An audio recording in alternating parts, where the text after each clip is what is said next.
এগৰাকী 85 বছৰীয়া আইতা জীৱনৰ শেষ বেলাত আইতাৰ চকুৰে নিগৰিছে পানী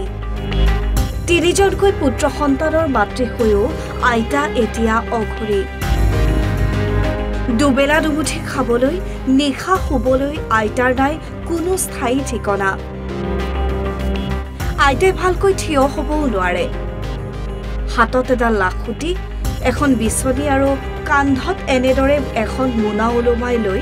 আইতাই এতিয়া আনৰ ঘৰে ঘৰে ভিক্ষা মাগি ফুৰে আন্ধেৰী নাথ নামৰ আইতাগৰাকীৰ ঘৰ বাক্সাৰ জালাহত পুত্ৰ বোৱাৰীৰ পৰা অৱহেলিত হৈ ঘৰৰ পৰা চিৰদিনৰ বাবে ওলাই আহিছে আইতা ভিক্ষা খুজিয়েই দুৰ্বিষহ জীৱন জীয়াইছে আইতাই দিনটো ভিক্ষা খুজি নিশা জালাহৰ পুৰণা মেডিকেলত কটায় ইফালে আইতাই লাভ কৰা নাই উন্নয়নমুখী চৰকাৰৰ কোনো এখন আঁচনিও তিনি পুত্ৰ থাকিও পুত্ৰহীন 85 বছৰীয়া আইতাই এতিয়া কেৱল চকুপানী মচিছে শুনক আইতাৰ দুৰ্বিষহ জীৱনৰ কৰুণ গাথা আন্ধেৰী নাথ ক'ত ঘৰ জালাহত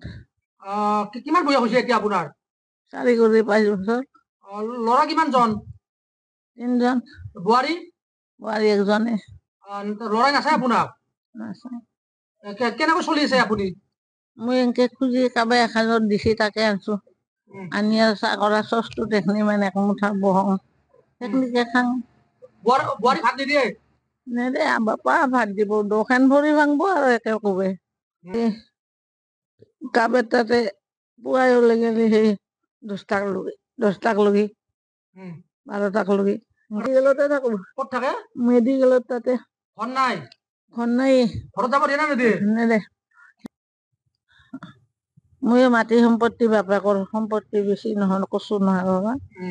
বাপেকৰ সম্পত্তি বেছি কিনি নহয় কচু কৰি হেঁতে আৰু জীয়েক দিছো আৰু সেইকাৰণে মোক নাচায় সেই পুৰণ মেডিকেলতে সেই মাছ মাংস যে কাটে সেই তাতে হেৰিতে থাকো বৃদ্ধ পেঞ্চন পাইছে না পোৱা নাই চৰকাৰী ঘৰ আছে নে আপোনাৰ নাই একোৱে পোৱা নাই মই আপুনি এনেকৈ যে ঘূৰি ফুৰে ভাগৰ নধৰে নেকি আপোনাৰ ধৰে এই বহি সেনেকে অত বহু বাটতে বহি থাকো